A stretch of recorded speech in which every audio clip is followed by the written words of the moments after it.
Here's part 10 of Woom. So, Bethany lost Andy. Devastated. But now that she was in high school, she finally met somebody. A boy named Angel. Angel and Bethany started dating. Now, they both liked each other. They were in some of the same classes. They went on dates. They held hands. But both of them never pressured each other for physical intimacy like that. Because as Bethany kind of has a wired, weird sense of her fucked up childhood and being exposed to all that, including the whole Andy situation, really, I don't want to say tainted, but her brain hasn't really kept up with actual human interactions until this point. So she has no desire of physical intimacy with human men. Angel has been in the foster care system since he was born, and he was violently abused through the foster care system. He's getting ready to age out right now, and he is pretty much asexual. He doesn't want physical intimacy. It makes him uncomfortable. It makes him hyperventilate thinking about it. He just doesn't want any of that.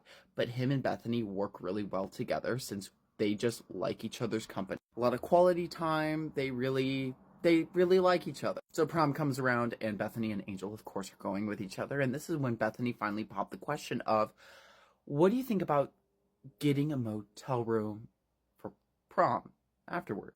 Because, you know, we've been dating for a while, and I think I personally am finally ready to experience things with you, Charlie. And Angel's just like, yeah, I think I'm ready to. So it's set. They're gonna go to the motel room for this interaction. So another important detail about Angel is that he's a part of the swim team. And one of the key details about swim teams is that they shave themselves to add to the speed and buoyancy at which they swim. Having hair on the body equals loss of water friction and speed, so him and his teammates, they all shave their bodies. Angel has had premature balding at the age of 17, so he started losing his hair, and he's like, you know what, I'm not going to deal with this. Shaves his head.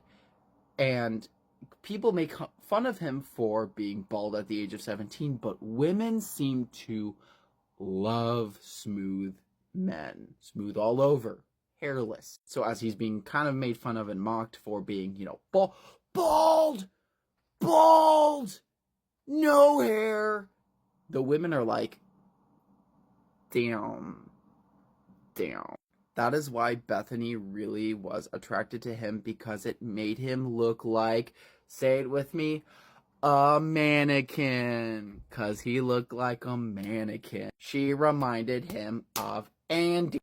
Full circle, baby, and it's not even at the worst part yet. So it was set. Now we know Angel and Bethany, they go to the motel after prom, which they had a really great time. It was like, oh, fantastic. So they get into the room 6 at the motel, and they talk, they snuggle up in bed, and they kiss a little bit, and Bethany decides that this is the best time to become really vulnerable with Angel, and she just spills everything. She tells him about the whole Andy situation, that she was in love with a mannequin, and she expected Angel to react not okay with this, but he just kissed her and also got a little emotional, and he's just like, I'm so proud of you for being so vulnerable with me at this time, because that sounds rough. That is definitely a different backstory of your childhood that I was not expecting, but we both come from very strange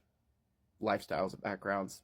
I'm foster care, and it just makes me love you even more for feeling very open with me about, you know, sharing all of this. So at this point, Shyla's listening to this story, and she's like, wait, you're Angel. This is about you. And Bethany, yeah, you're getting onto something. I mean, I still love Bethany. I mean, even though I met her later in life in prison, I mean, we still talk. Whoa. Prison? Wait. I'm thinking back to the earlier stories. Angel is not your real name, is it? Nope. Johnny. Yeah, my real name is John. Johnny and Jenny. Bethany is Jenny. You're Johnny. And she's Jenny. Wait. Yes, I'm Johnny. Bethany is Jenny from the earlier stories. All of these stories have something to do with each other. They are about my life. I'm my flabber is gasted, my heebies are jeebies, and I'm mind blown. All over the walls, my mind is blown right now. And you just said Jenny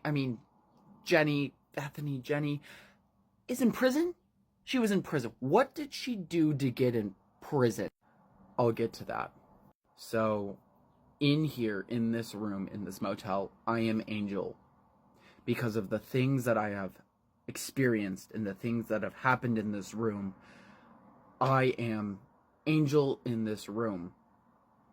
You're here today to allow me to unburden myself from the trauma and the things I've experienced in life. You're here to hear me out. I am here to talk about what has happened in this room. Oh, okay. So, I knew that Bethany could never love me. All of the times we snuggled and hugged and kissed, and the night we were in the motel room, I was never Angel or Johnny. I was Andy, because when Cora cut Andy into pieces, Bethany's love died when Andy was dismembered. So I knew Bethany could never love me as much as she loved Andy, because she couldn't love anymore. Oh, okay. Oh, okay.